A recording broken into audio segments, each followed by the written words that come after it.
Welcome to episode 205 of the No Crew Podcast. I'm one of your hosts. I'm Tyler. I'm Mike. And we have some NFL free agency to talk about, to start with, at least today. Which one do you want to start with? I guess the big one, since it's kind of done, Derek Carr to the Saints. Derek Carr to the Saints. The Saints were kind of a sleeper in this free agency. I think I mentioned them 2 podcasts ago about maybe they'd be good fits for Lamar or one of those guys, but they swooped in and got Derek Carr. How do you feel about it? What do you think? Think it's a good pick for them? Yeah, I mean it's an upgrade. Who's it better for, Carr or for the Saints? I think it's better for Carr. Yeah, I agree. I think this is a good, like, stable situation. The defense is going to be much better than he's ever had. Hmm. Uh, the problem is the Saints, like, even their bad quarterbacks, have kind of had to wait for their weapons to get healthy. Yes. Like, dude, Michael Thomas has barely touched the field since Drew Brees retired. I forget he's even on the team often. Yeah, I've had multiple conversations over the course of this season about the best receivers in the league. And, like, his name was not remembered at any point. Right. And I was thinking, like, wow, like, okay, Derek Carr gets here. But if Derek Carr's best playmaker is not healthy or not playing, like, he can only do so much. Right. And Kamara is another guy. If he's playing, that's awesome. But he's missed so much time. Hmm. So I guess, like, Carr doesn't move the needle as much as they need. Yeah, because we're not even really sure if Jameis Winston had Kamara and Michael Thomas for the full year, that how they would have even been. I We know. haven't really even gotten to see that. So um, yeah, I do think it's a big move for him because I do think it is a place where his career can get back on track if he doesn't stay there for that long, or if he stays there for the full contract, whatever. He's still pretty young. Uh, I do think it's a good career move, but I agree with you. I don't think it makes the Saints all that much better if there's still all the variables You with know, health, and they're kind of maybe there are a aging too as a couple team. games. Yeah, I mean, maybe there are a couple games better. Hmm. Because you look at the division, I mean, Tampa Bay probably won't be good. Uh Right. Panthers, I'm not really sure. Hmm. And who's the other team I'm missing? I can't even think of them at the moment. They they should have an easy. They should have an easy That's what road. I'm saying. The division is not going to be, like, Yeah. really difficult to get through. Right. So I think they're a solid favorite to make up the The playoff. Falcons.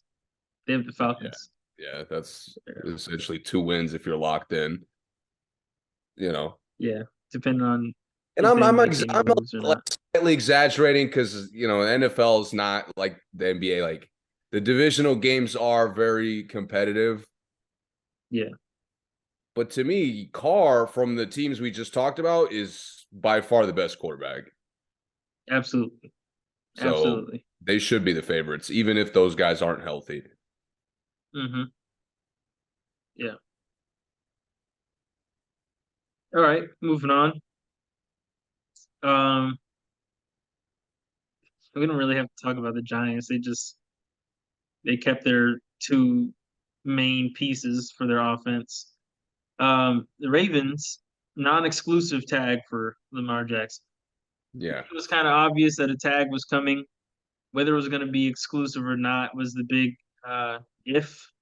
So it is non-exclusive. So he does have a chance to negotiate with other teams if other teams choose to negotiate with him.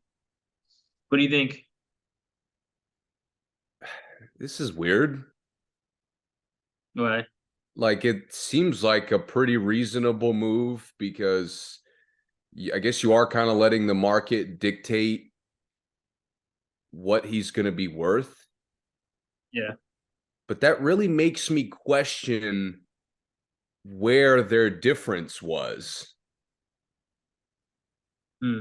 You know what I mean? Like clearly they couldn't come to an agreement because maybe he wanted more money, maybe they were lowballing him, maybe they weren't. I'm sure they weren't guaranteeing as much as he wanted.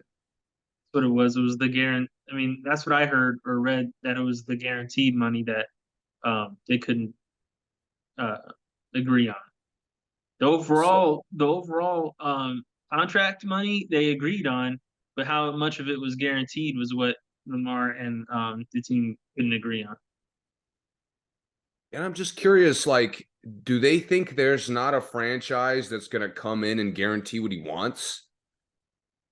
Bro, Cleveland gave Deshaun what 230 and he had just spent a year not playing football.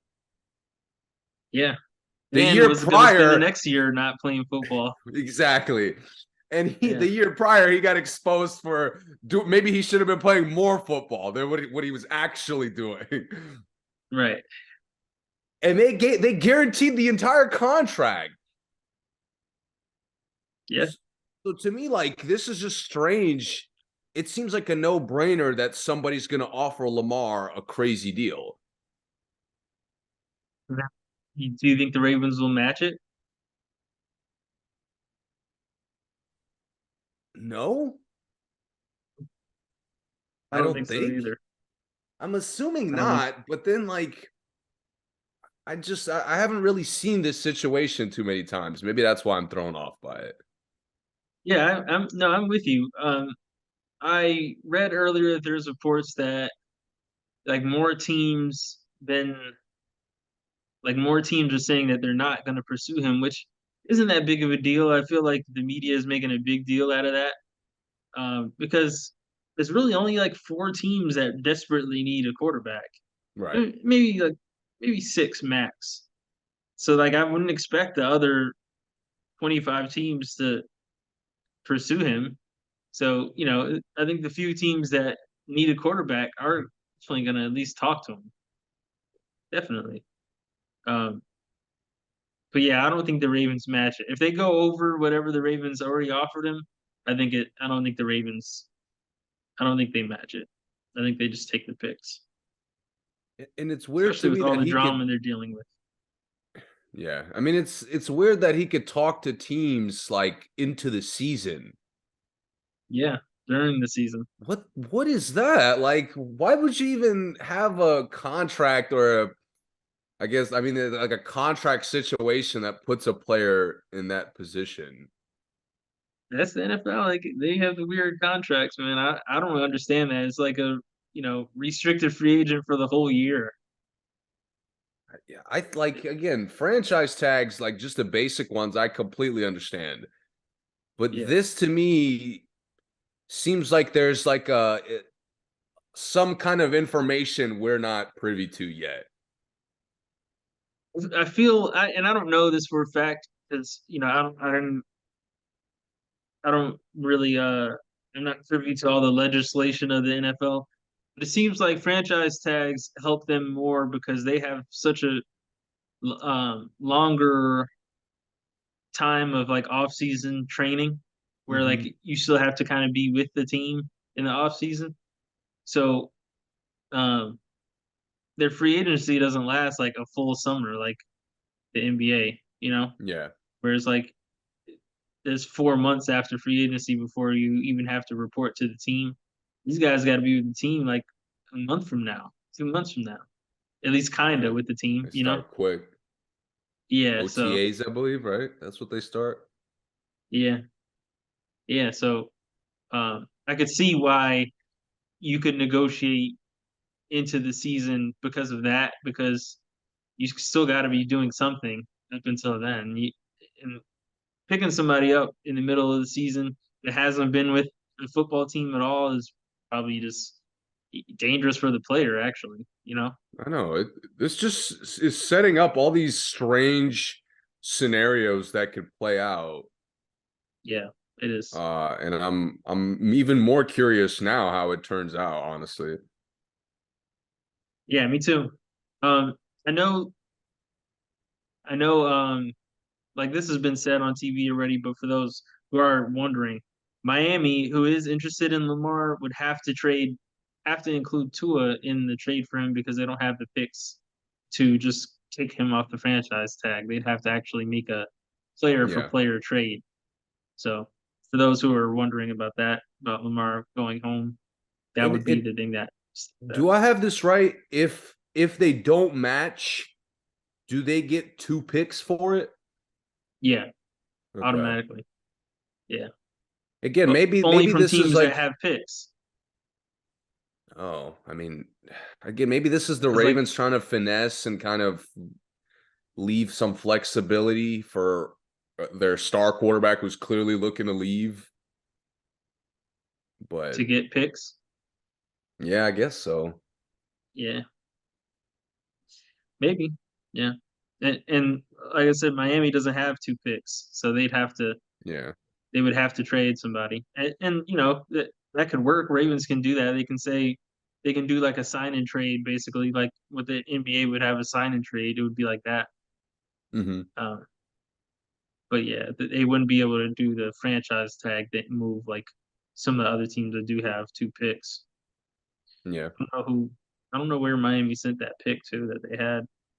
Um, but whoever has that could trade it and whatever other pick they have. So, but yeah, that is going to be interesting. I'm curious to see like when that happens. Like, and that's one thing that you mentioned it going into the season. Do you think that a team would wait until after the season starts to start negotiating with Lamar Jackson? I mean, You think they would maybe wait till they know for sure that he's healthy and ready to play this season? yeah, Which I feel I would like even at the assume end of the last season, he was supposed to be game ready. He just he was didn't because they, close either way.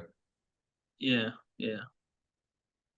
I don't know. Um, I would assume so because I mean, he's clearly good. Like, he's just such a star, like talent. I don't understand this weird level of like hesitation.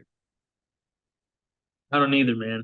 He's somebody that any given year could just come out and win MVP. Like he's someone that should be that's in the MVP conversation as long as he's on the field. He's just that good. So, Yeah. um, I just like if this was Josh Allen, like 15 owners would be jumping at the chance. yeah, Teams that you talked about most teams aren't like desperate for a quarterback.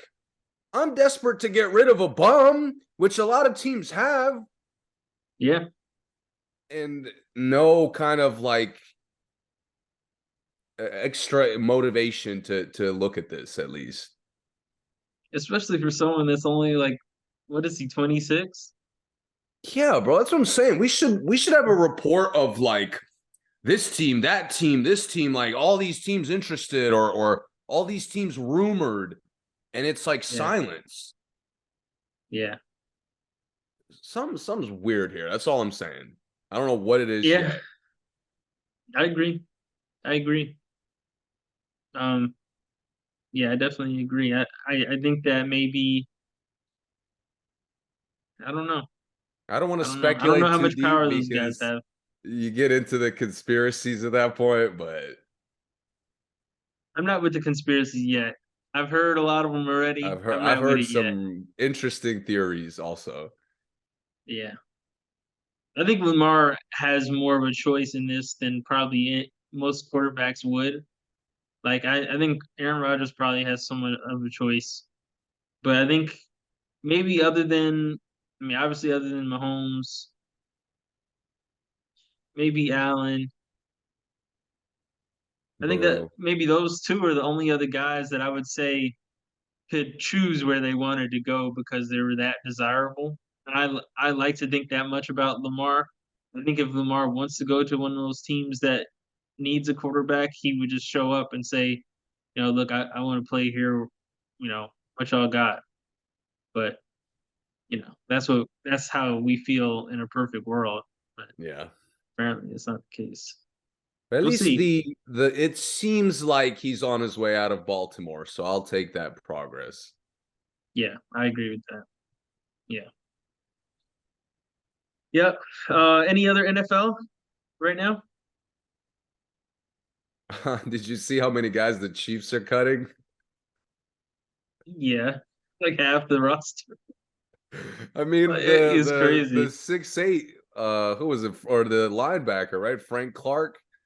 Frank Clark is gone. Crazy. Eh, Yeah. Wow. Players that played great in the Super Bowl are gone. That's what's really Yeah. crazy. Yeah. Like really good And they're players. gonna be the favorite next year. Yeah, And still. I look forward to that not changing whatsoever. And they probably could sign anybody they want. Yeah. I'm sure They'll anyone would draft. be. I'm sure they'll draft like a minimum of 2 to 3 guys that'll contribute right away. Yeah, And yeah. Mahomes is not like Rodgers. If you're a good route runner and can't catch in week 1, by week 10 you're Hmm. probably catching the ball.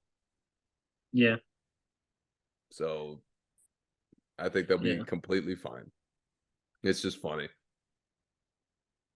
Orlando Brown as well. They're not going to franchise tag, so he might not come back too.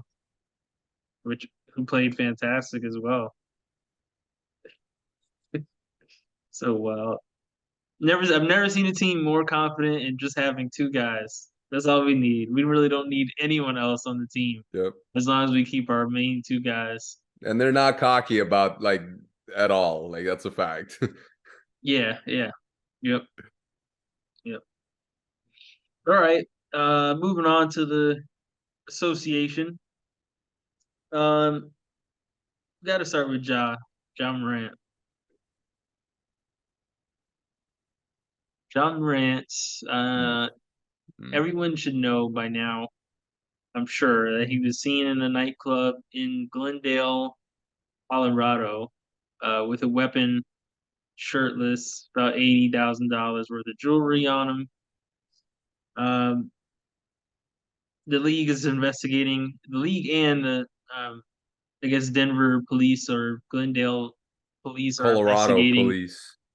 Yeah, Colorado police are investigating um, where the weapon came from, whether it's his, how he got it there, uh, did he travel with it, was there any crimes committed, basically.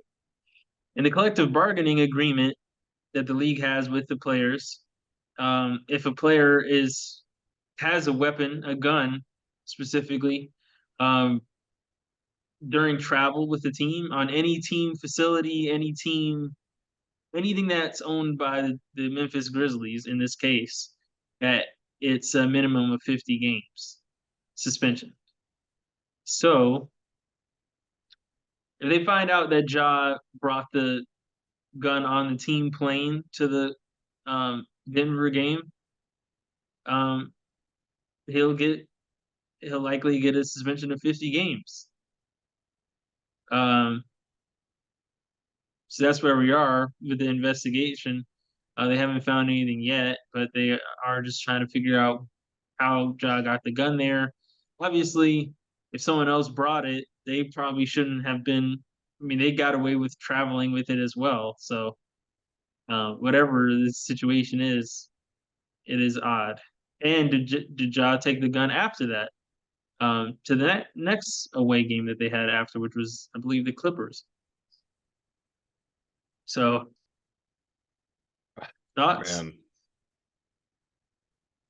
This honestly, man, this made me appreciate Kyrie Irving the last couple years. Because he never did anything that destructive. Because at least Kyrie just says dumb and destructive shit.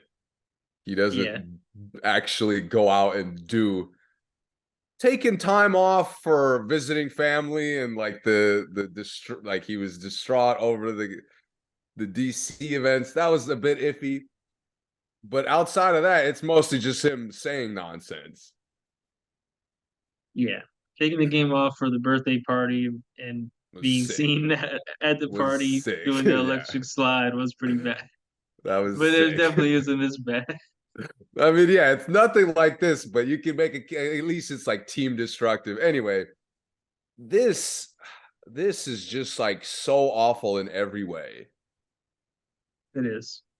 So It and is. and you it becomes disturbing because now like there was already rumors and there were situations that were odd. Like this had Mhm. been kind of there had been kind of conversations, quiet conversations about like what does John Morant do outside of these like his NBA career? Mhm. I mean, the Yeah. first of all, the story with the finish line with his mom is just insane. It is very insane. Allegedly, but it's still insane. The Pacers story is just insane. Paige's story is probably worse. But Like those two especially because like situations, and again, because of this, I kind of went back and really kind of read the what the rumors were, what allegedly happened, and I'm like, dude, like this is like movie shit. it is, yeah. I mean, the finish line, like his mom called him for help, and he showed up with like an almost double-digit amount of people to Yeah. finish. Like again, anyway. So we get to this, Yeah. To which is intimidate someone at again, finish line. which is like the combination of a bunch of questionable and insane events, Yeah. and now you like I can't help but look at him differently. I want to remind people of something. And I already told you this, but I want to remind the listeners of something. The night that John Morant went to the strip club and was partying with the gun in his hand and, shirtless at the strip club, they lost by 16 that night. So think about if let's say you're a Memphis Grizzlies fan, you're at home, you see your team get beat by Denver, see Jokic get a triple double on your team, you're mad, you're getting drunk, you're burning your jersey, you're, yelling at your wife, I'm watching the game, she's, trying to cheer you up, you're mad, right? Then you pull up Instagram and you see Ja is on live half naked at a strip club, and you're like, wait a minute, do I care about the team more than our best player? More than our franchise player? I'm distraught about the loss. If he's out here celebrating after a 16-point loss to the number one seed, that, probably the Western Conference Finals matchup. And as a team, the Memphis Grizzlies as a team, how do you look at that and not suspend him like immediately? Like, I mean, that would be like an easy suspension for me. Just the Yeah. fact that looks like you're celebrating after a 16-point loss to our Oh, best competition, and and honestly, you're our best player. what saved the Grizzlies to me was because again, initially it was like 2 games potentially. And I'm like, what Yeah, the hell, 2 games? And I it knew was it two was games like, minimum. yeah, I knew it was like a minimum and they were starting the waiting for the investigation. But Yeah, I needed a more definitive, like what we already know is not okay. right. And to the credit of the Grizzlies coach, his initial response was like, yeah, he's suspended indefinitely. Like this was Hmm. unacceptable. And he kind of discussed the larger kind of problem with it, the smaller, issue with the team.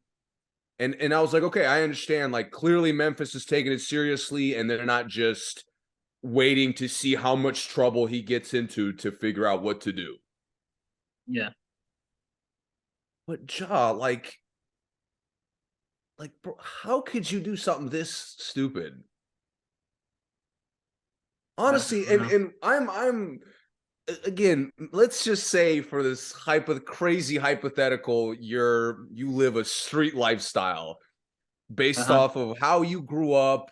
which he'd already gotten exposed for that based off of the people you run with, which are already getting exposed, like even in Yeah. prior situations. Yeah. But like on IG Live, dude, you're To me, flexing that's a gun on IG Live. Like, think about the stupidity as a star NBA player. but that should tell you right there that he's not a gangster. Because no Oh, gangster would do something bro, that has like been that. established. Yeah. But I'm saying if anyone had any questions about it and think, oh, maybe he is, maybe he isn't, the fact that he did that on live should answer your question. But it's just like, it's so disturbing because, again, a bunch of situations has led to this point. So you can't Yeah. honestly not look at this as a pattern of behavior. Right? I mean, he's got a gun on IG Live. If anything, that makes me more believe that it was a real gun with the laser pointer. Yeah. Like, Yeah. honestly, if he's dumb enough to flex an actual gun on IG Live Yeah. as an It NBA was star player, which is just like, again, the absence of logic to do that, even if you are a street, even if you are a thug. because I can promise you he's not the most street player that's ever played. I know, And he's the honest, first obviously player we've not. ever seen do this. Obviously not. And it's Yeah. just insane. And what's even more insane, like, you look around, his mom is getting into crazy situations, his dad is getting into crazy situations, like they're feeding into it, Yeah. which which is Yeah. just mind-blowing to me. Yeah. And not only that, it's the whole Grizzlies. The whole Grizzlies are getting into crazy situations. Keep in mind, just a few months ago, we had the entire team threatening to fight Shannon Sharp at a basketball game. And Shannon Sharp was the sitting there as dad a was like the fan. cause of that. Well, Brooks was the cause first, and And then the dad his dad escalated it, which is jumped in. to Yeah, me the worst person in the situation always. yeah, it is. Yeah, but the thing is, Shannon's a nothing to Ja.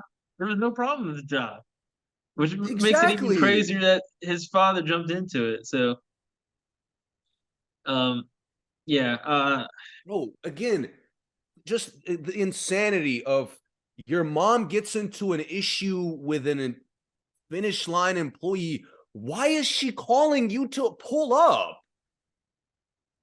and even if she is, why are you bringing a mob? Like, dude, every detail of that alleged situation, I'm like, yo, like, Yeah. how much collective stupidity is here? The thing is, it's now that it's just I don't know what the possible thought process could be. But the thing is, like, I don't know what situation my mom would need me to bring more than just me if she called me. I Like oh know. your card declined. All right, cool. I'll bring down the black card. Or like, oh, they mess with you about your size. Well, just leave. There's plenty of other malls That's in what I'm Memphis. saying. Normally, if there's a finish line, there's like three other stores that have the exact same shit. Yeah. And trust me, I've been to Memphis a few times. There's not only one finish line in Memphis. All right, you guys are whack. I'll go to another one, whatever. I know. It's just Um, so much but about this is bizarre. this is my thing is I want to say one thing to the people who are um arguing about this online and everything. Please, with the questioning of Ja's parenting, I don't like when people question other people's parenting because Ja is a grown man. He's 23 years Yeah. old Yeah. and he's around other grown men. Ja, is Ja he may be the second youngest on the Grizzlies? Like he's not like there's a lot of young guys on the Grizzlies, but he's by far not the oldest. He's around these guys who've been in the league for a long time. He's been in the league long enough now that I'm sure he has a relationship with assistant coaches.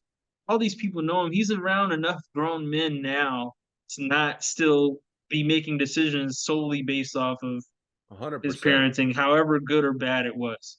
I don't like people talking about, oh, this is what happens when your dad does this or your mom does this, and like question all that stuff. That stuff is, doesn't matter at all in this situation. Bro, Because the neither of his dumber parents were at that strip club that night, were they? no. So yeah, And so it's the like, dumber argument is like the issue with the gun itself. Like, oh well, he's allowed to have it, so like, what's the problem? yeah, Like, that's an even stupider argument. I agree. Like, I we're not sitting agree. here like, yo, arrest this man because he had a firearm. Like, No one said to have him arrested at all. that's what I'm saying. Not It's the once. stupidity of like more than anything to put it on social media. Yes, that's the problem. People forget that one, he's an NBA player. He's a Memphis Grizzly. He's a Nike player. Nike, signed player. He has all of these other things that he represents. I think it's just, oh, it's just Ja. Let him be him. But he's not just him anymore. I know. There's way too much money into him that he can't for him to be making these kind of decisions and have his image like that, and put his own life in danger by even just having a weapon. His own Yeah. life in danger. And I guess the other dumb argument, if we're shooting them all down, is the fact that he's young. Right. Like, bro, Jason Tatum is the exact same age as him, if not like a Yeah. year older or younger. Yeah. And Jason Tatum's off the field life is flawless as far as we know. Like, as far as being a role model, as far as being, he's a good parent, obviously. He doesn't get in Yes. trouble People like this. people forget Ja is also a father. So really, as a father, this is what you're doing. Bro, like, what the Yeah. hell is going on? Yeah.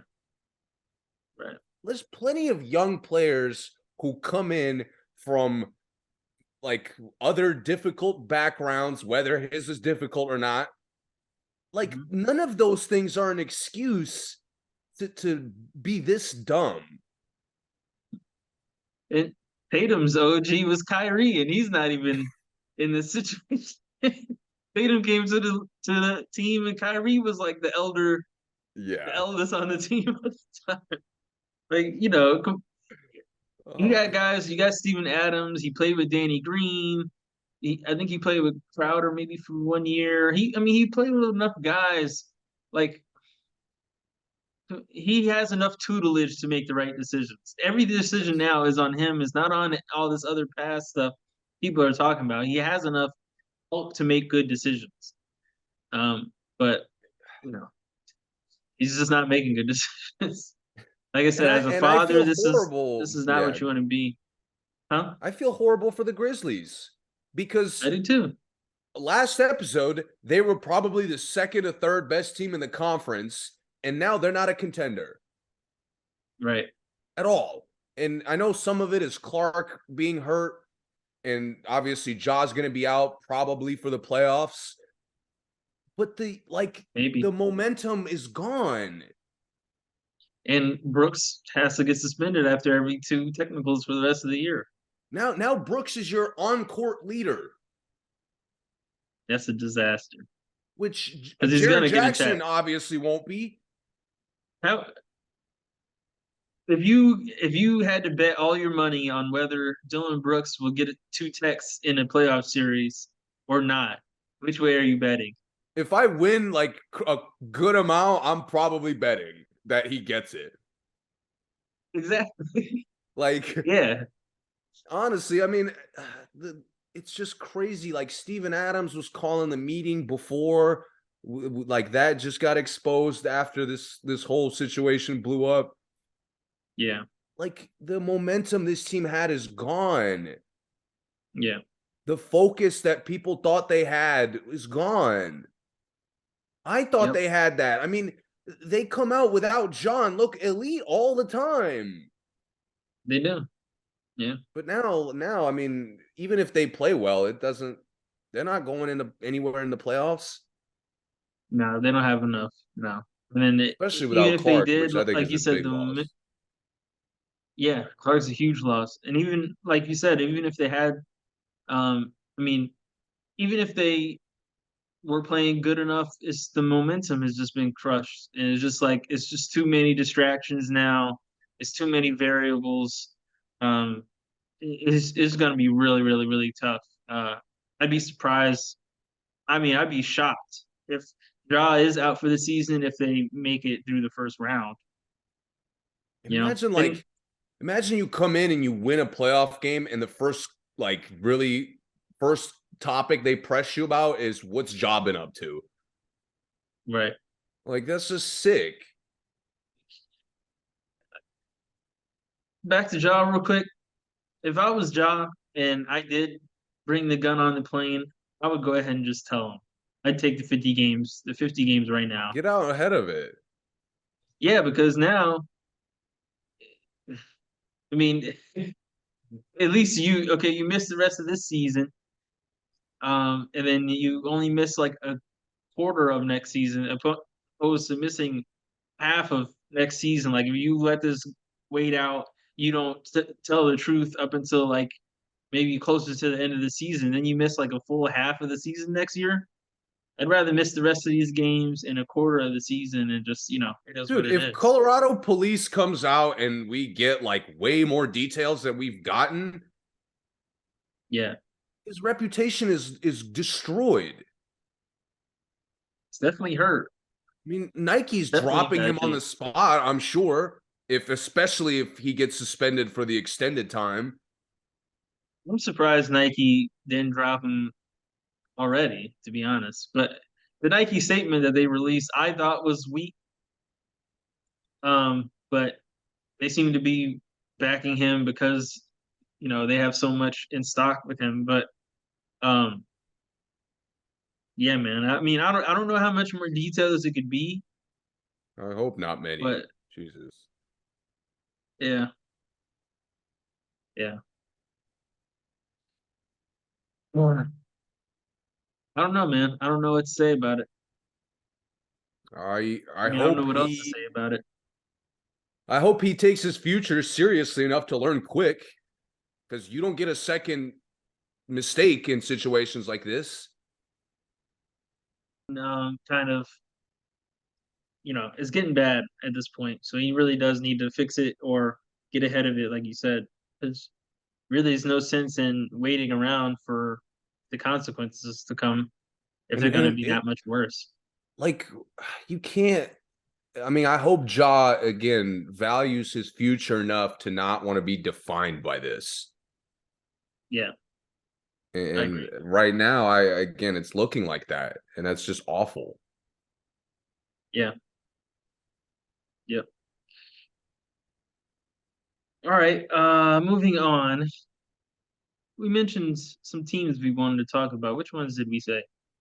Oh, the Knicks. Let's talk about the Knicks. We Yes, we talked lose a about the Knicks a little bit. contender and we gain a contender. Yes. We talked about the Knicks a little bit last time, but not that long. But they are 9-1 in their last 10. They had a 9-game winning streak. They lost to the Hornets last night. No Brunson. Um, but he will be back. Uh, they're firing on all cylinders right now, man. They look great. Yeah. They really do. And it's They like really, really it's do. small things that have to me established them as the we talked about it in depth as who's the potential third best team. Yeah. And to me, like them kind of showing off their defensive versatility since All-Star break, Hmm. it kind of makes up for any roster struggles they have. Yeah. I agree. Because now, okay, I maybe your second unit is not playing well. But now you could I trust you to get stops when you're not playing well. Hmm. This is one of the reasons I'm so high on Boston, regardless, and they've looked disgusting the last week. Yeah.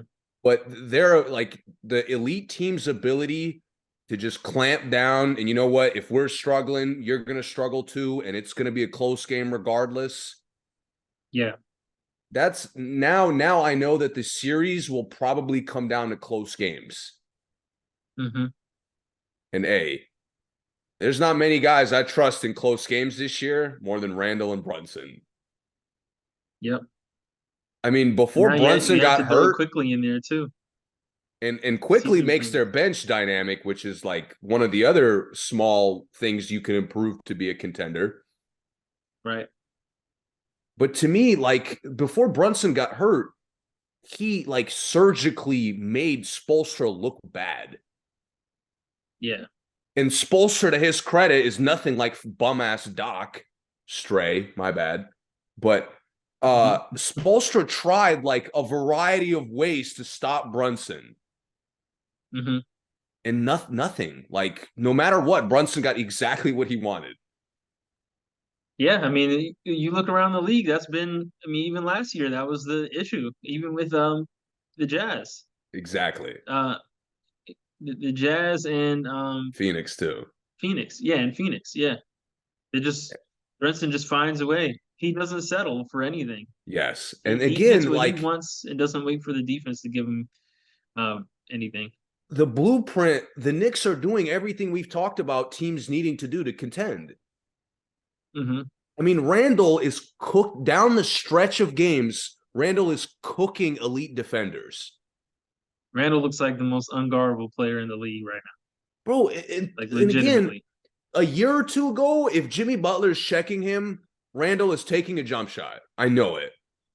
Hmm. But down the stretch of the Miami game, he actually gets a post up and gets a layup. Yep. I'm looking at it, I'm like, holy shit, the Knicks are like, even in these competitive playoff atmosphere games, they're getting the shots they want. Yep. And that You to me is their know, final piece of the puzzle is they're not an uh-huh, offensively struggling team anymore. right. And Thibodeau, people forget sometimes how well he coaches in the clutch. I mean, look back at some of the shots Chicago got. Yeah, D Rose was an MVP. He was a great player when he um when he was clutch hitting game winners. Jimmy Butler hit a lot of game winners for them as well. But if you look at those game winners and look at those last shots they took, they were all good shots. Yeah, the Derrick Rose bank one was different, but Jimmy Butler hit some easy jumpers to win games. D Rose got into floaters, and when you watch him again, you realize, oh, that was the play. Like it Yep. wasn't just the players playing spectacular. Tibbs got these guys the shots that they hit the most. Yeah. Like at that time, D Rose was probably the best floater, had the best floater in the game at that time. I remember he had the one against the Knicks that was beautiful, and he got to like the sweetest spot he could possibly get Mm-hmm. to, and it And they was used all to drawn find up an by Tibbs. awesome like no matter who they had out there, and they like early on they would have non like threats, just defensive guys. Yeah, But no matter what, down the stretch, if especially if Rose was playing well, which is most of the time back then, yeah, like the spacing was so beautiful. it was. Yeah, Always like yeah. again, you talk about him being able to get the floaters. I'm looking at it, he's going 1v1 against guys. Hmm. And that's exactly what he's doing now with the Knicks. He is. He is. He's getting mismatches for them. He's getting the best Yes. matchup to help them succeed on Yeah. offense. It's working. Quickly was like hooking Grant Williams every time Grant Williams came out there. He was getting blown by Horford, getting blown by. Yeah. Um, and the thing is, he was getting the switches on to Quickly, and Quickly was eating. And that's It like you really didn't have to matter who was have a guarding Randall. mismatch. If you have a mismatch off the bench, again, that makes your second unit more nuclear. It does, yeah, yep, it I does. really can't think of another team this year that has like addressed or improved on all their weaknesses. And it's not I agree. necessarily from, I mean, obviously Josh Hart was just like beautiful, like a beautiful Yeah, pickup. And he's yeah. been such a flawless fit, which doesn't really surprise anyone, but it's somehow been even better than we thought. Josh Hart is like the fresh grated Parmesan on your pasta. Like when they ask you you want Parmesan Yeah. and they And Josh Hart, they honestly, hook you up. he's Yeah, Yeah, but it's good actually. But like, what's crazy about Hart is he really could guard 1 through 5. he can. He's so strong, man. So strong. It's the Brunson thing of like he doesn't really look like it, but nobody can move him. Nobody can kind of overwhelm him. Like his Yeah, positioning is so much better. He's so physical when he needs to be. And yeah, again, the Knicks are perfect. yeah, yeah. They're really, really, really good. It sucks Yeah, that Fournier couldn't find a spot on this team because like everyone else works so well, and like Fournier would be a yeah. nice icing on the cake if he was, could stick with the team. But it's okay. We're cool. But I Going also what like having like this is another 8? sign of a contender.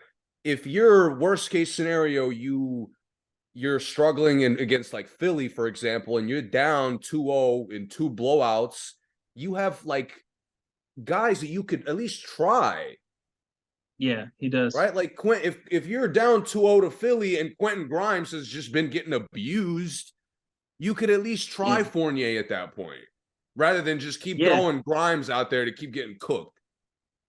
yeah. You could throw Fournier out there if Hartenstein can't check Embiid, which he can't. Obviously, you could say, okay, Jericho Sims, get out there, Yeah. use your fouls. He does have that, yeah. And he got some young guys. McBride is a young guy who, nice shooter, nice aggressive player. He throws him out there sometimes, and he looks pretty good. So yeah, you're right. He does have a lot of options. He does. This is a team that it just, you know, Obi Toppin comes in and out, but he plays enough And he like to plays make an hard. impact. He plays everyone enough to make an impact, and they all play so hard, man. I see them give 100% every night. The Knicks players haven't Yeah. had that in a while, And you know what really shows how much they're clicking is hmm. Thibodeau barely gets upset now. Like Right? he still gets frustrated over call, but it's like normal coach frustrations. It's Yeah, not and like turnovers. yeah, it's not Yeah, like so Randall taking a disgusting shot and it cuts to Thibodeau just looking dead inside. You know what I mean? Like yeah, again, it's a credit to a lot of the players, but Thibodeau is he finally has the entire locker room just locked in on him. he does, And and they've his like they've style. represented him, his style, his identity. And you could just feel it all over the court with these guys. Yeah, yeah, yeah. Shout out to the Knicks, man. Keep doing it. Keep doing your Playing thing. playing such good basketball. Rising up too. Only 2 games behind the Cavs. I mean, the Cavs are still winning too, but you know that That's gonna be a it battle all the way to the end. is gonna. I think all those seeds are because I mean Boston lost 5 out of the last 10, 3 in a row. If they lose 2 more games, they're down to third. I mean it's only a Yeah. game and a half. So yeah, all these games count now. All of them count. Yeah. All of them count. You want to talk about some of the playing teams in the East? Well, I mean, Um, playing teams for now. I mean, we could talk about I know Chicago's in the bottom and but they still have a chance. Chicago and Indiana still have a chance. I mean, technically Orlando has a chance, but I'd be really Orlando surprised is because they're like a probably going to lose. super, yeah, they would have to go on a run and a couple of teams would have to really fall off. Yeah. They're not a Um, legitimate chance to me. So Chicago and Indiana are. they're two teams that could go on a run to really make it. Miami is at 7 right now. Then Atlanta, Toronto, Washington, and then those are the ones. If the play-in started today, it would be those 4 teams. And then Chicago and Indiana are 2 and 2.5 games out from Washington. I'll tell you So, based on what I've seen this year, mhm. Atlanta, Miami, and who can I not? Oh, Toronto, Toronto. They deserve to get in I agree. to the play-in. I mean, to me, Yeah, I agree. Yeah, they've they haven't been consistent, obviously, but they've gotten better over the course of the year. They've won signature games over the course of the year, and they're just better Mhm. than the other teams I'm about to mention. Yeah. Like to me, there's like a level that they're better, in my opinion. I agree. DC and Indiana are like in the same boat where they're more lottery than playoffs. Yeah. Uh, so I'm not really sure which one of them would deserve it more. I guess Indiana because they've been a little more surprising. Yeah. Indiana, I'm not really sure what happened. I know they Yes, that was what I was getting to. struggle with a few health things, but like I didn't think it was anything that would make them lose as many games as they've lost lately. Yes. And honestly, like this is where I'm leaning towards the Wizards and a little bias here because I got the shirt on. But hmm to me, the Wizards have been the between the 8th and the 12th best team in the conference all year.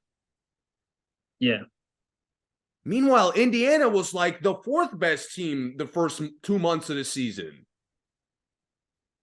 right.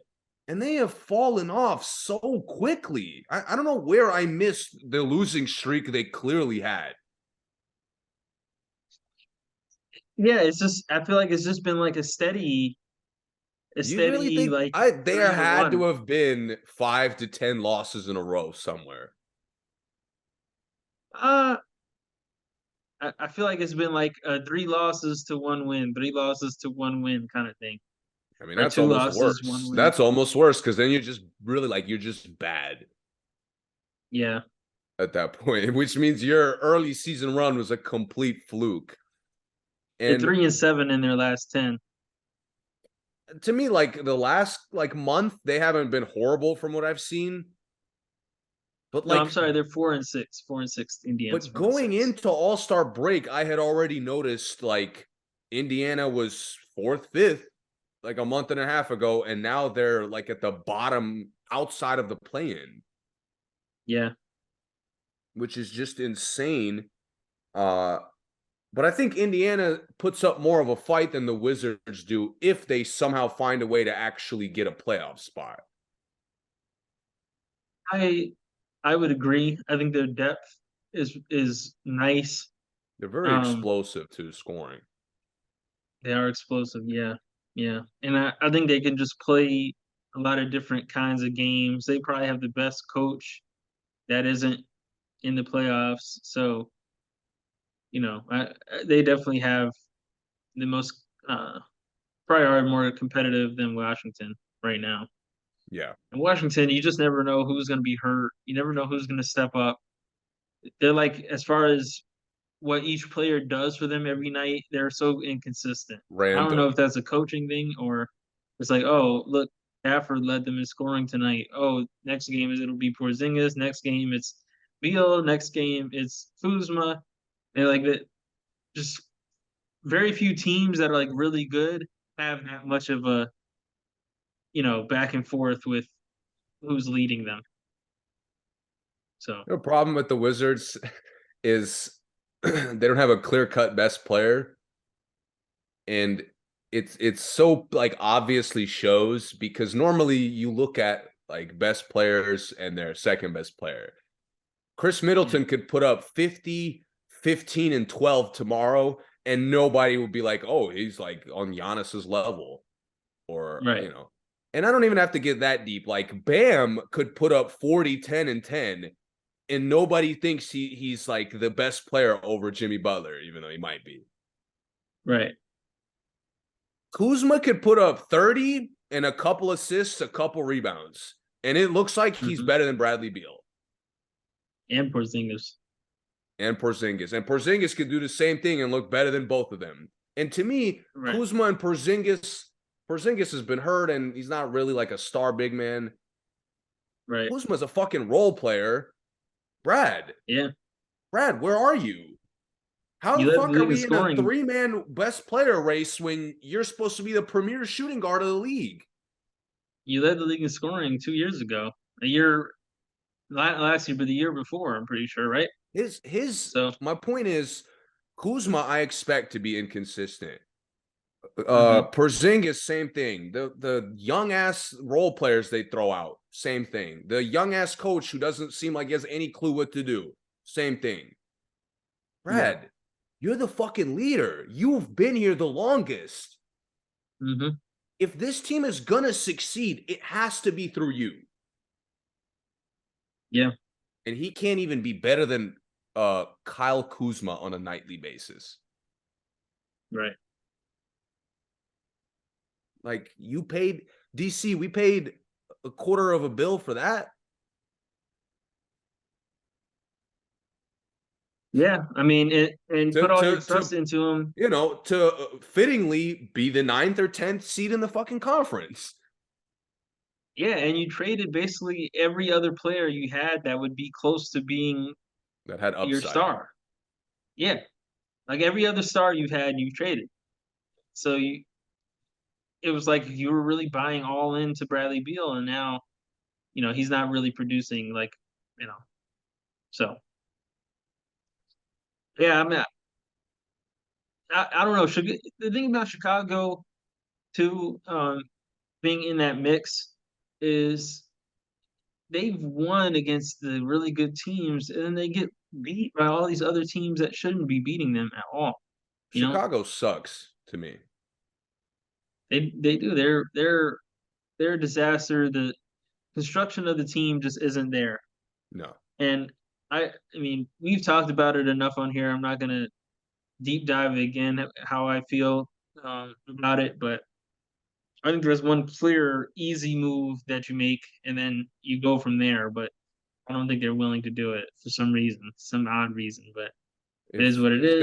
guys who make jump shots look good in Chicago, and the guy you're thinking of makes them at a good rate. It doesn't seem like it though. No.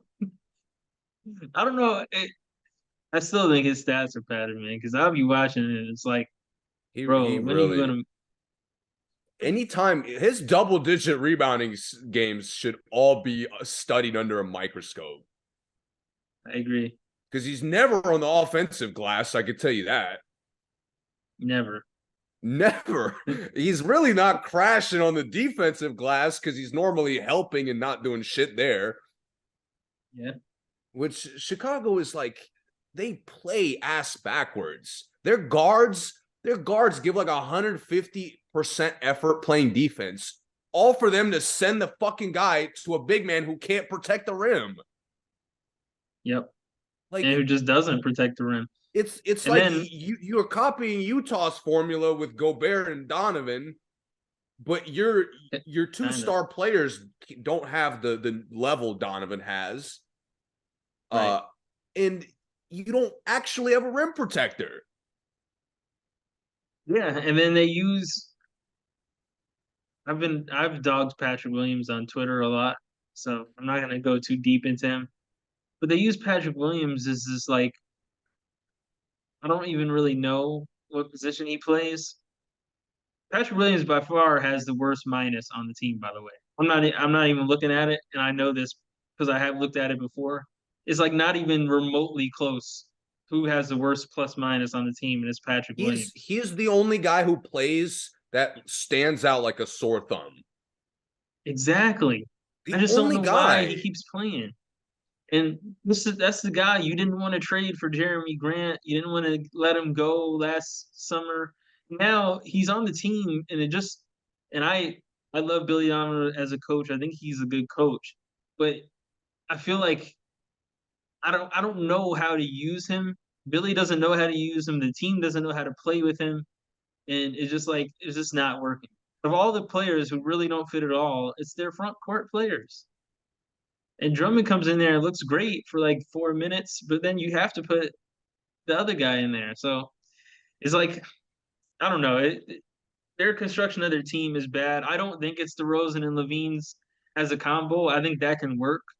I just think that everything else around them still has to be kind of good, kind of like the Lakers were at one point. LeBron and AD together is not the bad part of it. It's everything else that you have that A is a hundred percent. mess. 100%. And So that's where Chicago pisses me off Like there's no this team was on the verge of being a contender last year, and their organization, like I don't see any aggression to pivot to make sure we remain a contender. What's not Right. working so we can adjust and correct it. Like to your point, to me, I agree. This is a championship level star duo. Yes. But it's not, this isn't like Shaq and Kobe. You got to actually like Right. fit a fucking team around these guys.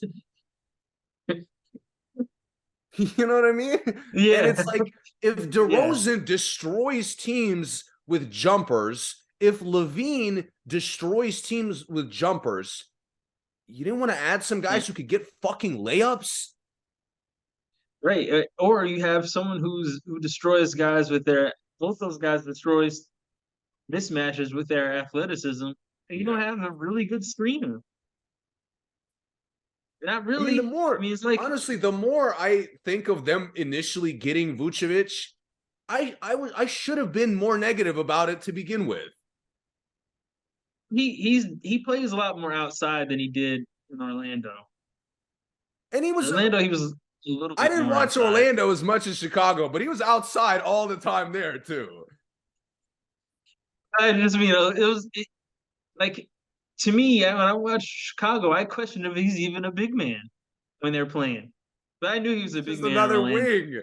wing. He plays and Yeah, takes shots like another wing. he does. Yeah, he's just a big Just wing. And decent like posts. Again, what bothers me is like I criticize Nurkic because I think he's just a low IQ player. He does things he's not good at all the time. He like yeah. tries them as if he's good at them. Hmm. Bro, when Vucevic actually plays inside, which is like we got to wait for an eclipse at this point for that to happen. He Yeah, finishes well. He finishes well. He gets to the line. He's a great free throw shooter. Like, he bro, does. He has if great touch. but he barely does those things he's really good at. I know it's really strange. I don't, and I think it Sucks, man. has to just be him because I don't think that's like a Billy Donovan thing. Yeah.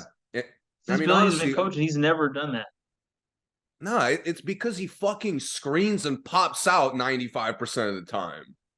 Yeah, he Like, loves those jump shots. bro, just roll. DeMar's already just off your screen. He's gotten to a spot guys can't check him. Yeah. Like, just roll, bro. And I mean, he honestly, if you track the players like where they stand on the court, he Hmm. probably has more top of the key time spent than any other player in the league. I agree. And the God, he's crazy just thing up is, there all the time. he would average probably 20 rebounds if he stayed inside because DeRozan gets to that free throw line and it's either a make Yeah. or a short rebound. It's never like a long rebound. It's either cash money or a bounce right off the rim. You can catch it right under the basket because DeRozan's touch is so soft. Yeah. And and a lot of times the guys double DeRozan and he'd be wide open. He'd be wide open if he was there. But you know, another thing is we talked about with Cleveland not having a small forward in the East, right? And similar to that situation, not having a power forward is just as bad because every team has a really solid Yes. power forward too. Like the forward position is the East. That runs the East for the most. I mean, completely the forwards. So you look, Milwaukee has the best forward in the league. Boston, everyone on the team can play forward. So obviously they always have a good forward out there. Philly, Tobias, yeah. Cleveland has Mobley. New York has the best power forward in the league, best true power forward in the league. You go down, Atlanta has John Collins, who's tough. Siakam is tough. Porzingis is the unicorn. Patrick Williams. Like, think about all the names of the guys who start at power forward I named, and then I get to Patrick Williams.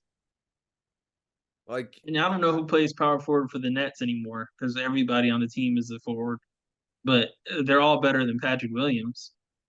So, I just Chicago's like, I mean, we'll talk about them probably when well, depending on how the play-in picture will turn out. yeah, Uh, but they're easily one of the biggest disappointments of the year they're my biggest for sure. Yeah. because I I mean, honestly, and I'll admit I was wrong. I thought coming into the season, even if they kind of just literally run it back with their Yeah, offseason pickups, they'll at yeah. least be as good.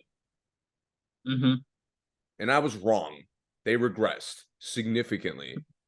And it's like the things that caused them to not be that good last year, Yeah, they've become more prominent. yeah. I agree. I mean, they I lived and completely died by agree. jumpers all year last year, and it's more of that. Yep, They're just, again, the only thing they're missing that carried them last year was DeRozan's godly mid-range shooting.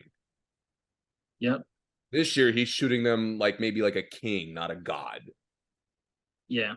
So, and that I to mean, me makes, and this is how Chicago is fucking awful because he drops a little bit and they fall off a cliff.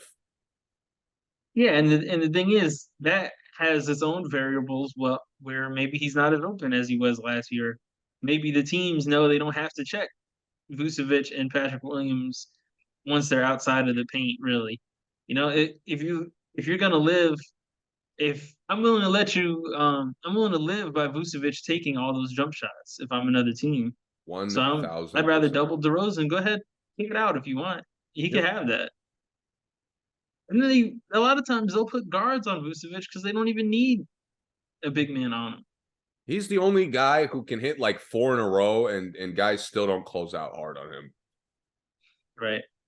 I mean, Porzingis will go 0 for 5 and guys fly out at him when he's like a foot or two behind the line. Because you never know. Because when he catches fire, I mean, he's scorching hot. So Right. Vucevic is never hot. He's barely warm, lukewarm. Um, do you have anything in the West you want to talk about? I don't really. Phoenix, we've gotten an extensive look at KD.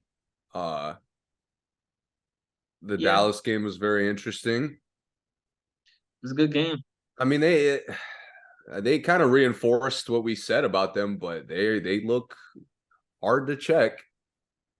Yeah, I think one thing that makes Phoenix really tough too is that they're doing this without a lot of dribbles.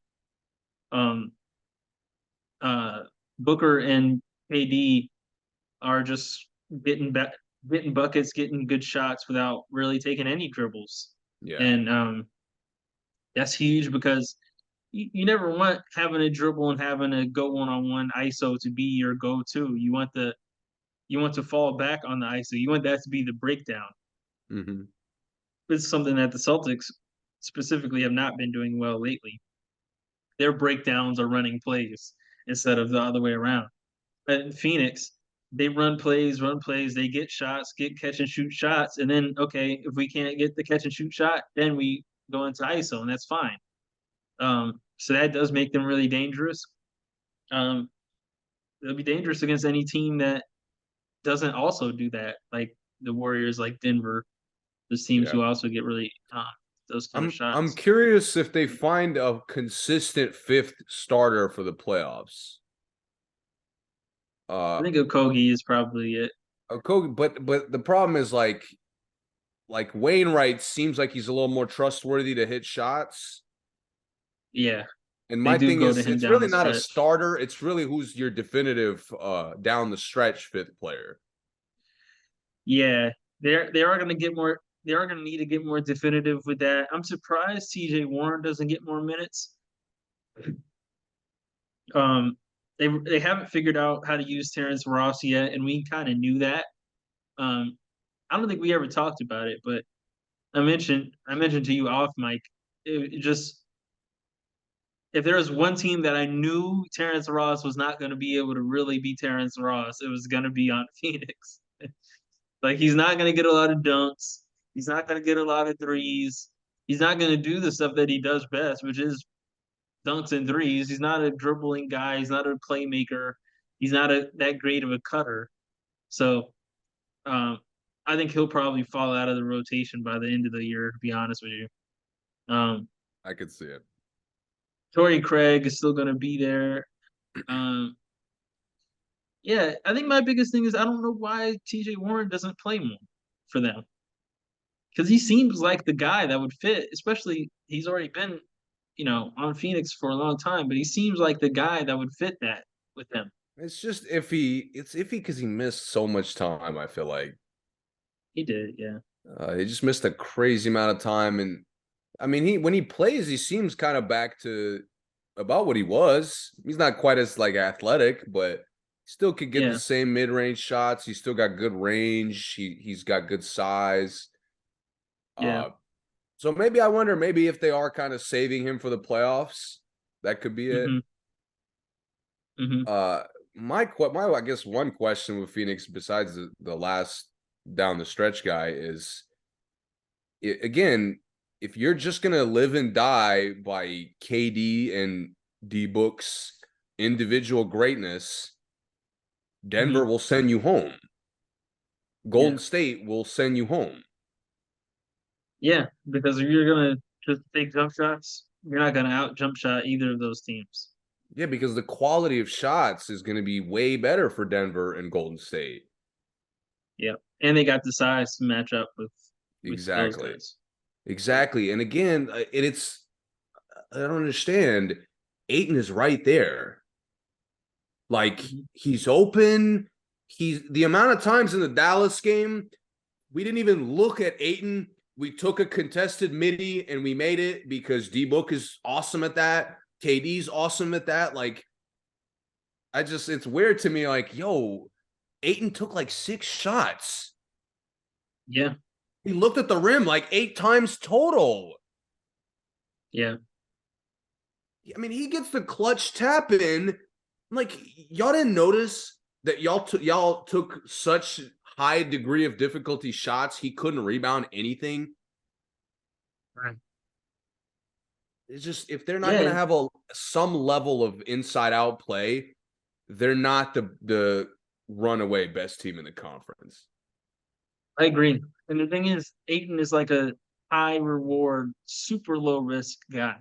When he takes more shots, he makes more shots. When he takes more shots, he gets more points. He doesn't take you out of the game. He, rarely shoots under 60%. Like he does good things for you on the court. And especially those guys, they get the contested jump shots and just that the simple go up for the shot. Oh, look, he's open pass thing that good players know how to do. He's there every time. I But know. yeah, it is kind of strange that that's not more of a thing. I think the lob is there more often than they use it. Um, I mean, again, I watch Luca use the attention he gets to get Powell lobs in clutch situations in this game. I've Like seen, yeah, and I've Aiton seen is Claxton so get elite. Yeah, lobs. Claxton's another guy. Aiton is such an elite player, and like Phoenix by like choice makes him look average. Yeah. It's so obviously by choice too. Mm-hmm. Because he had guards on him like 80% of the fucking game.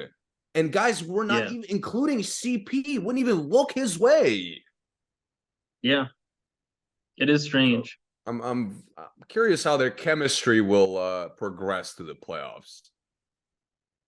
There is going to be pretty much in all these matchups they are going to need him because I mean they barely won this 100%. Dallas game, right? They were a roll out the rim away from losing this game, really. Um, you take you go against They somebody like they still guard Luca like they're brain dead. yeah, they do. They still let him go right anytime. And that's the thing. I texted you this when it happened. CP forced Luca left. Luca takes a terrible shot, and it was a great defensive possession.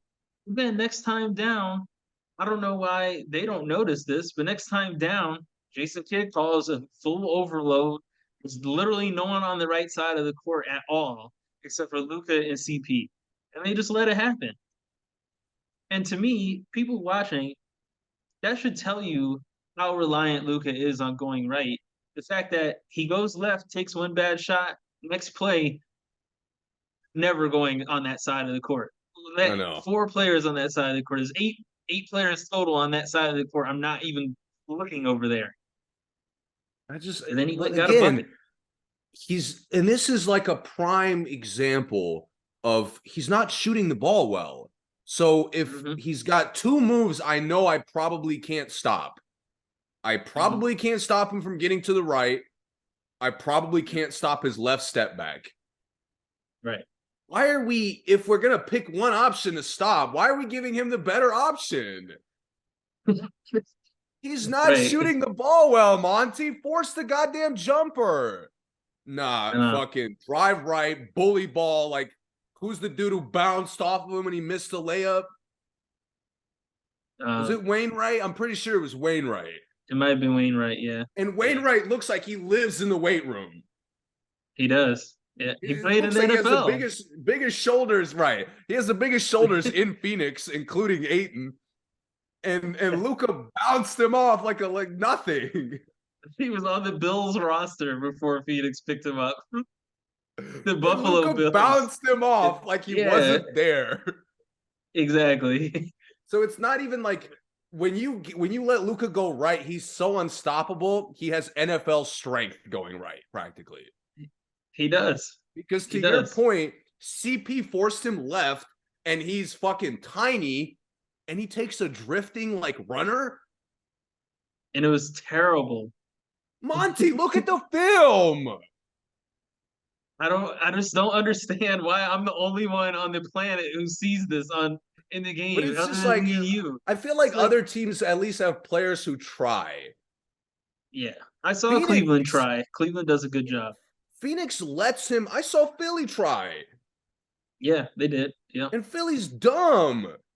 And Philly And they let go, him sit on the one side and do whatever at one point.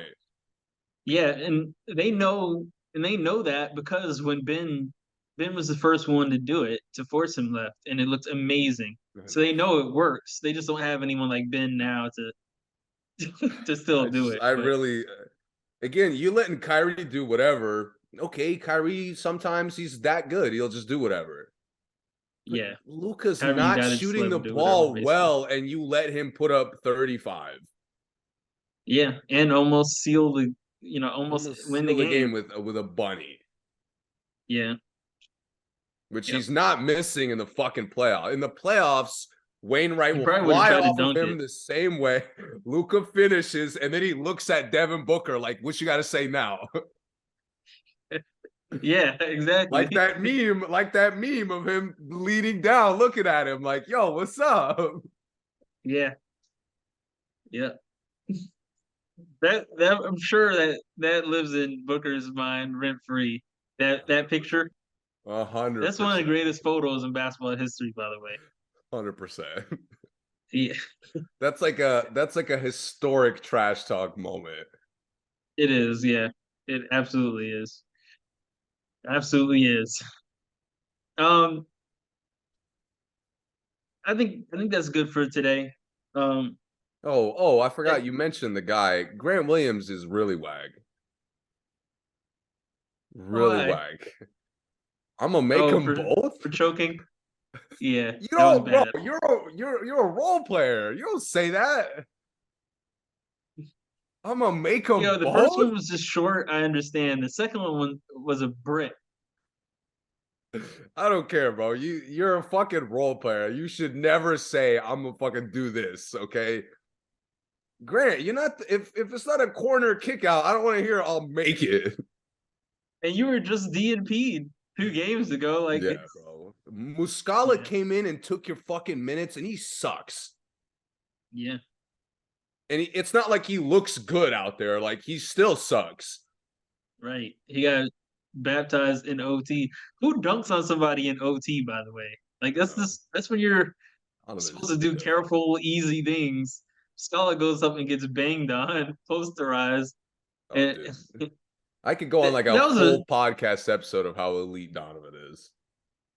yeah. We do need one day, one day. Like Uh, to your point, he heats up and his fucking energy elevates too. bro, 7-0 in overtime games. That's That's tough. all Donovan to me. Yeah, there's only a few other teams that are undefeated in overtime games, but nobody has over four. That's undefeated. Sacramento has 4.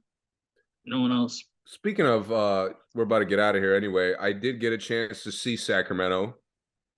Their Okay. depth, their depth. I didn't even peep. I thought it was Monk cooking, and then it was They kind got of a squad. Fox and Sabonis. Yeah. Like Mitchell, Huerter is a little bit better than I thought. is he coming off the bench for them now? No, he's starting. Oh, starting. Yeah. Okay. Yeah. Yeah. He's starting, and they're like, and similar to Atlanta, but in Atlanta, I always thought it was kind of weird when they like look to get him involved and feed him. Yeah. In Sacramento, with how quick they get up and down, it looks a lot more natural. I think it also looks more natural for them because they have more threats out there. Mm-hmm. Like on Atlanta, he was like the only real spot up shooter on the team. So Yeah, like it did feel more forced, like we're forcing it to him. Now it's like we got a bunch of shooters and he's just a little more open than them. And he's just like the best of other good yeah. shooters. And you were saying Yeah, Davion Mitchell. I mean, he's got all of the Alvarado intangibles, like the Caruso yeah, intangibles. He's 100% on both sides. He's yeah. he's actually, for a guy that's small, he's very good at finishing inside, Hmm. and he's always trying to like play physical. He does, and he loves checking the bigger guys. He Right. loves it. Yeah. He loves it. Man, their chemistry, like guys coming in and out, looked seamless. Playing through Sabonis, like Sabonis playing through other people. Wow, Yeah. they really look like the premier team in the conference alongside Denver, to be honest. The funny thing is, on this very podcast, we've been talking for years about the gold mine of talent that was in Sacramento. We always said, yo, if they make a 3-for-1 trade, they have 3 really good guys. Any 3 guys you get would be a great trade for anybody. And they just stuck with it, man. And now, I mean, now they're full blown contenders. They have, 2 all-stars and they look great. I tell you what, this year's six man of the year race is one of the best 6 man of the year races I've seen in a long time. Because this is like the first time like no one is just looked at as a 6 man and like that's it, like how Lou Williams was for a while. Right. Now we're looking at Monk, Brogdon, and quickly I would say are probably the top 3 right now. And I mean, all 3 of those guys could easily be starting. Uh, 2 of them started last year, and they just they're like carrying some of their team's wins. Yeah. Brogdon probably the least because his starters are the best of those 3, right? Because like Brogdon's out there, the team plays good, but it could just be Tatum and Brown being hot and he's just playing good defense, whatever. But Monk and Quickly are carrying these teams on offense like no other bench players in the league are doing. I mean, if Brogdon wins it, it'll be exactly like he won Rookie of the Year. He wasn't the Yeah. best. He was the steadiest, most consistent. Like you knew exactly what you were getting. And he, again, similar to his rookie year, he never looked better than I thought, but he was producing much better than I thought. And he was the best. He's the best bench guy on the best team that year. And, Yeah. and um and that's basically what he is now. Like you said, that's basically what he is now. He's the Yeah. best Again, bench player on the best team. he's not, he doesn't look like he got better, really. It's just he's producing more consistently than I thought he would for them. And to Yeah. his credit, he's a little bit more aggressive shooting the ball than I thought he would be. Yeah, he is. He definitely is. Like So sometimes he's just that's, like, nah, I got this and just takes it, yeah. So attacks. there is like a slight boost of confidence, maybe that I could see if he heats up down the stretch, especially if they like if he's a big factor of why they keep the 2 seed. Hmm. Uh, I really got no problem with him winning it because the other guys have just kind of had explosive performances. Yeah. They haven't been, to your point, like the Lou Will style of 6 man or the Clarkson. Right. Right. Yeah. I think it's gonna be fun to see how that voting goes. I hope they release that voting. I don't think they always do, but I hope they do because I'd like to see how they who they picked on that, because They also any of will those probably three winning pick a it wouldn't name. surprise They might pick a name we can't even think of on the spot. Like, me. Yeah, they might. Yeah, yeah, yeah. Poole has just been playing so well as the starter that he can't win it. But yeah. I wish he won one. I wish he could win one, but he won't because he's such a big part of the team. All right. Um, as always, thank you for listening. Next pod we'll be back, talk more about the playoffs, more and more getting closer and closer. Hopefully, some more free agency stuff happens in the NFL. I'm really, really curious to see that. March Madness is coming up pretty quickly.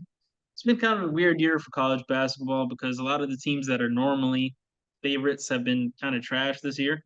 Yeah. Um, so uh, that'll be interesting. See if we get Tyler Cook back for that. But anyway, thank you for listening. Subscribe, follow us, all the good stuff, and we'll see you next time.